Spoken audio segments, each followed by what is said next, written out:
И за финал открит урок по индийски танци, какъв по-подходящ начин да се потопим в магията наречена Индия. Това преживяване са готови да ни подарят авторите на изложбата "Никой не се връща от Индия завинаги".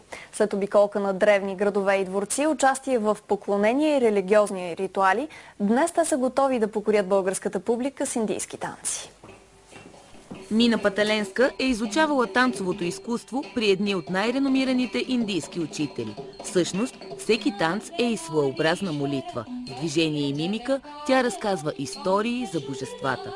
И тъй като самите танци са форма на духовна практика, най-важното за тях е човек да притежава една мекота на характера, една топлота, която да идва от сърцето му, за да може да предаде важните послания на танца.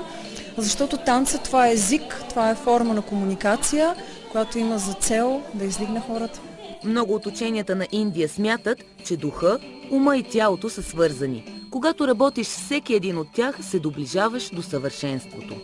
Доста по-трудно е да контролираш ума си, още по-трудно духа си, за сметка на това да успееш да овладееш тялото си е малко по-лесно, а чрез него ти работиш и всички други аспекти.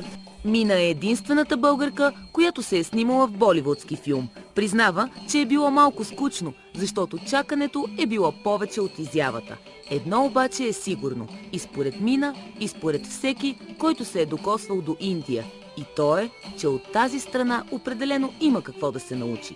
Индия е една страна на духа. Тя, независимо, че в момента е една от 10 водещи световни икономики, тя никога не е покорявала света с силата на оръжието и тя винаги е завладявала със своя дух.